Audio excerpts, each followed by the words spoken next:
This quote takes place right after the Amalekite man tells David that he struck down Saul. David is infuriated and strikes down the Amalekite.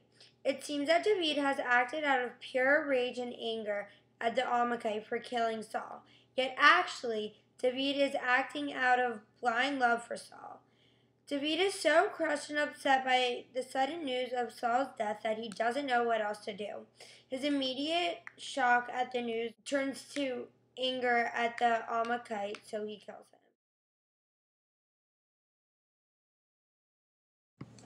him. David has just sinned by sleeping with Bathsheba.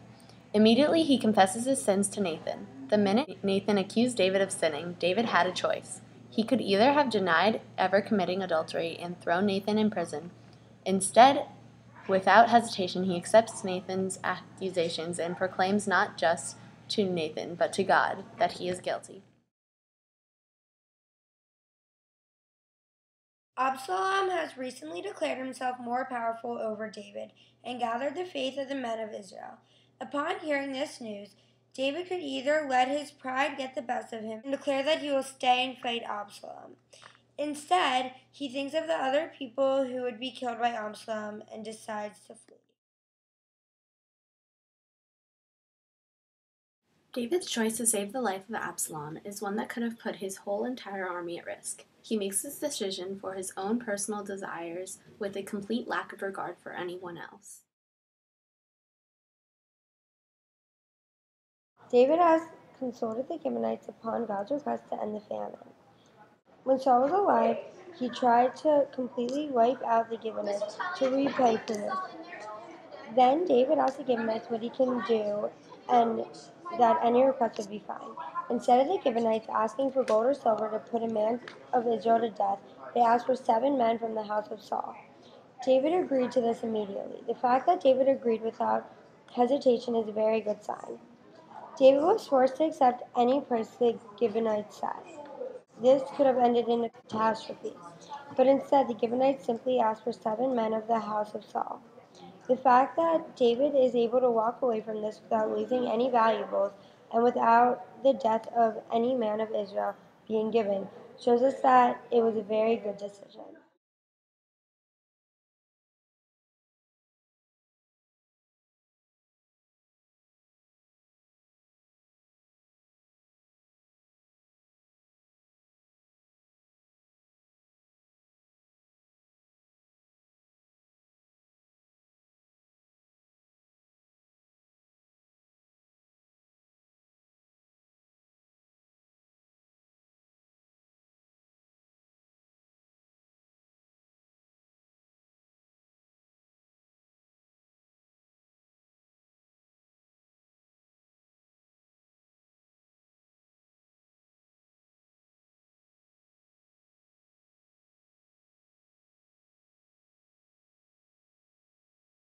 In your opinion, what is the best way for a leader to make decisions?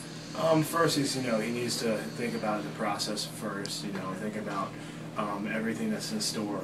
And then once he has an idea of what, he wants to put into place, he wants to be able to hold everybody accountable for their actions and make certain that they are able to, I don't know what I'm trying to say here, do what's good for everyone involved and make certain that the hierarchs and everyone are on the same page. You want to make certain that everybody in regards to decision-making process are on the same page before they put a plan in action.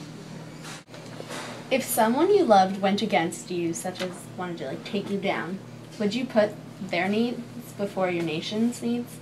I would not. If someone tried to take me down, I'd make sure my security in place would have my back in order to for me to fulfill my job at the house level. So I wouldn't really consider it. I wouldn't think about it. It would be in the back of my mind, but I wouldn't try to trace my steps and protect myself at all costs. Because as a leader, you're out in the public. You're a public figure, and that could happen at any place in time. And if I lived my life being scared and afraid something was going to happen, then I wouldn't be doing my job successfully and getting my point across. That is the best method.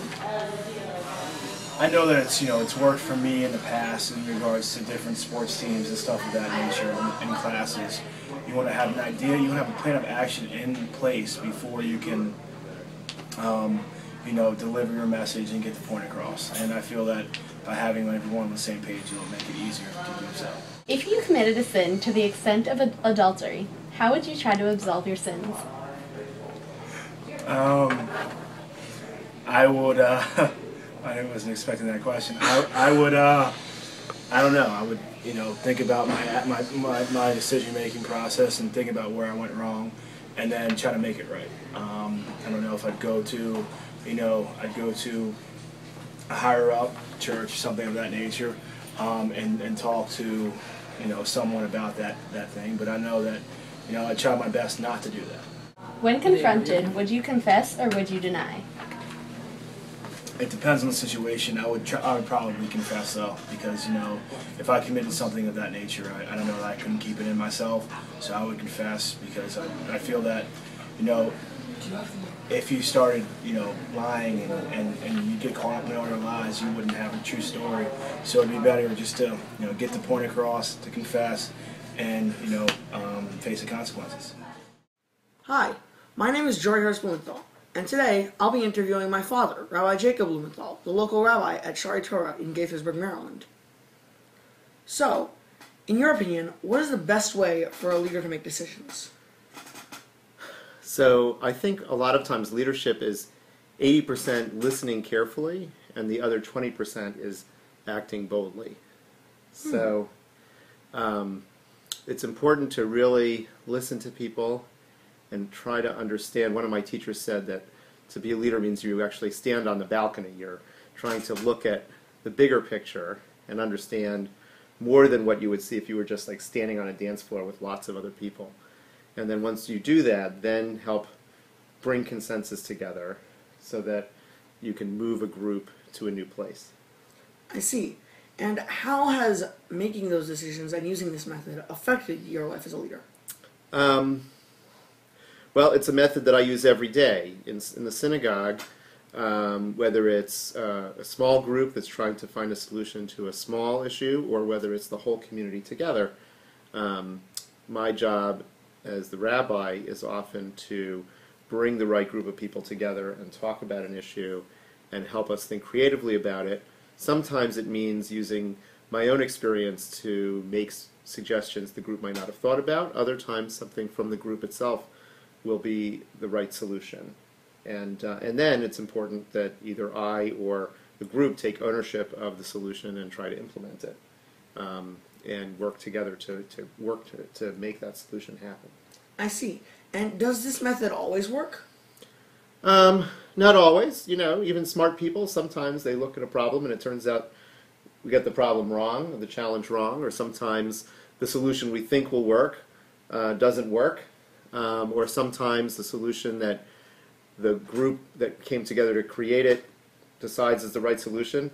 When we go to a bigger group or the whole congregation, they don't like that solution. So sometimes it doesn't work. But if you're listening, I think that when people listen carefully and really take time and are very intentional about trying to understand what the challenge is, and then work hard to communicate a solution, a lot of times it really does work.